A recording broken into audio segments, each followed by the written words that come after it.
मैं मुकेश उदेनिया सीधे बोल में आप सभी का स्वागत करता हूं। दोस्तों, अमेरिका के राष्ट्रपति डोनाल्ड ट्रंप ने हिंदुस्तान को खुली धमकी दी थी कि अगर रूस से तेल बंद नहीं किया तो टैरिफ बढ़ा दिया जाएगा, परंतु हमारे हाकिम चुप्पी साध गए और उनके मुंह से एक शब्द भी नहीं निकला। अब जो हाकिम के भक्त हैं वो ना हवन कर रहे हैं, ना ही कीर्तन और ना ही तालियां,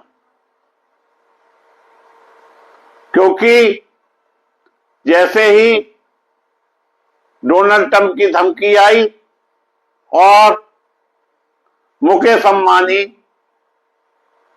का बयान आ गया, उन्होंने अपने हाथ खड़े करते हुए कहा कि रूसी तेल हम नहीं ले रहे। दोस्तों, रूसी तेल को लेकर मुकेश अंबानी की company Reliance industry limited RILL के बयान जारी कर दिया। रिलायंस ने उन खबरों को खारिज किया जिसमें कहा गया कि उनकी जामनगर रिफाइनरी में रूसी तेल के टैंकर आ रहे हैं। कंपनी ने दावा कहा कि ऐसी खबरें पूर्णतः गलत है और उनकी छवि खराब हो रही है। रिलायंस ने ब्लूमबर्ग न्यूज रिपोर्ट का हवाला देते हुए कहा कि पिछले 3 हफ्तों में उन्हें कोई भी रूसी तेल नहीं मिला है और वे जनवरी में किसी भी रूसी कच्चे तेल की डिलीवरी की उम्मीद नहीं कर रहे हैं। मंगलवार को एक्स पर जारी एक बयान में रिलायंस इंडस्ट्री लिमिटेड ने कहा कि ब्लूमबर्ग की यह रिपोर्ट, जिसमें दावा किया गया था कि रूसी तेल से लदे 3 जहाज रिलायंस इंडस्ट्री लिमिटेड की जामनगर रिफाइनरी की ओर बढ़ रहे हैं, यह गलत। रिलायंस ने इस बात पर भी निराशा जताई और उनकी ओर से खंडन किए जाने के बावजूद रिपोर्ट प्रकाशित की गई। रिलायंस ने अपनी पोस्ट में लिखा है कि ब्लूमबर्ग की एक खबर में दावा किया गया है कि रूसी तेल से लदे 3 जहाज रिफाइनरी की ओर बढ़ रहे हैं। यह सरासर झूठ है। रिलायंस इंडस्ट्रीज की जामनगर रिफाइनरी को पिछले लगभग 3 हफ्ते में अपने रिफाइनरी में रूसी तेल का कोई भी कार्गो नहीं मिला है और आगे भी उम्मीद नहीं की जा रही है। कंपनी ने कहा कि इस रिपोर्ट में उनकी प्रतिष्ठा को नुकसान पहुंचाया है।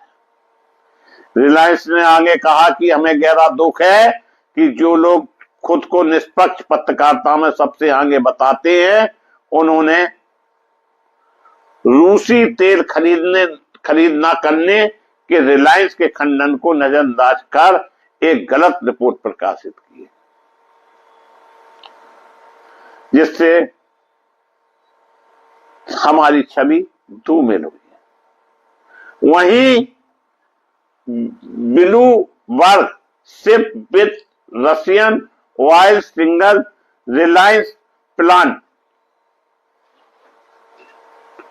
नामक रिपोर्ट में दावा किया गया था कि शिपिंग डेटा भारत के पश्चिमी तट की ओर रूसी कच्चे तेल की आवाजाही का संकेत दे रहा है।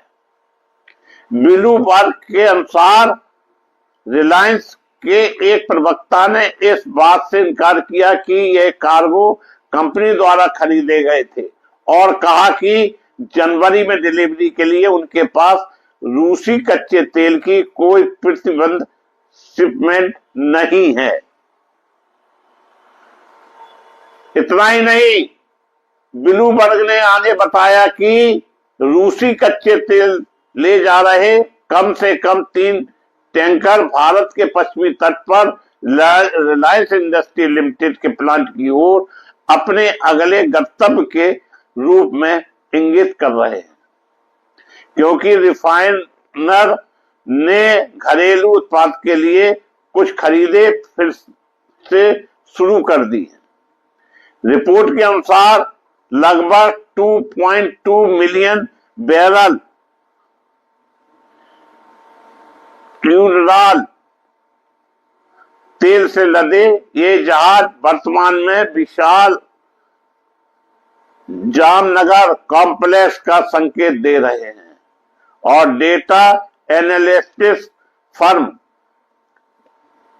केपलर के अनुसार उन्हें इसी महीने की शुरुआत में अपना कार्गो डिलीवर करने की उम्मीद है। यह बात सही है दोस्तों कि ट्रंप की धमकी से हिंदुस्तान हिल गया है। घरेलू शेयर बाजार में आज लगातार दूसरे दिन गिरावट रही। कारोबार के दौरान बीएसई सेंसेक्स में 500 अंक से ज्यादा गिरावट आई, जबकि निफ्टी भी करीब 100 अंक टूट गया। आखिरकार सेंसेक्स 376.28 अंक यानी 0.42% गिरावट के साथ 85.063.34 अंक पर बंद हुआ। देश की सबसे वैल्यूएबल कंपनी रिलायंस के शेयरों में के कारोबार में लगभग 5% की गिरावट आई है और इसका मार्केट कैप 1 लाख करोड़ रुपए कम हो गया। 30 घंटे के अंदर 1 लाख करोड़ रुपया हिंदुस्तान का डूब गया। अंदाजा लगा सकते हैं कितना बड़ा नुकसान हुआ है। और यह 24 जून 2024 के बाद रिलायंस के शेयरों में सबसे बड़ी इंट्रेड गिरावट रही। निफ्टी के शेयरों में ट्रेड रिलायंस और टाटा मोटर्स पैसेंजर व्हीकल के शेयरों में सबसे ज्यादा गिरावट आई है। दूसरी ओर Apollo hospital enterprises, Bajaj auto, ICICI bank में सबसे ज्यादा तेजी रही है। सेक्टर वाइज बात करें तो Nifty oil and gas, Nifty chemicals में सबसे ज्यादा गिरावट रही है। दूसरी ओर निफ्टी और फाइनेंशियल सर्विसेज और निफ्टी फार्मा में सबसे ज्यादा तेजी रही है। टाटा ग्रुप की रिटेल कंपनी ट्रेड के शेयरों में 8% से अधिक ज्यादा गिरावट नजर आई है। दोस्तों, सन की तानाशाही की वजह से हिंदुस्तान को भारी नुकसान झेलना पड़ रहा है। आगे होता है क्या, यह तो कहा नहीं जा सकता, लेकिन सन की तानाशाही ने जो सोचा उसने कर दिखाया। उसने कहा रूस से तेल लेना बंद करो, और रूस से तेल लेना, हाकिम ने तो कोई जवाब नहीं दिया, लेकिन मुकेश अंबानी ने अपने हाथ खड़े कर दिए। इससे साफ पता चलता है कि हाकिम कितने डरे हुए हैं। मैं मुकेश उदैनिया पुनः आप सभी को धन्यवाद देता हुआ अपनी बात समाप्त करता हूं।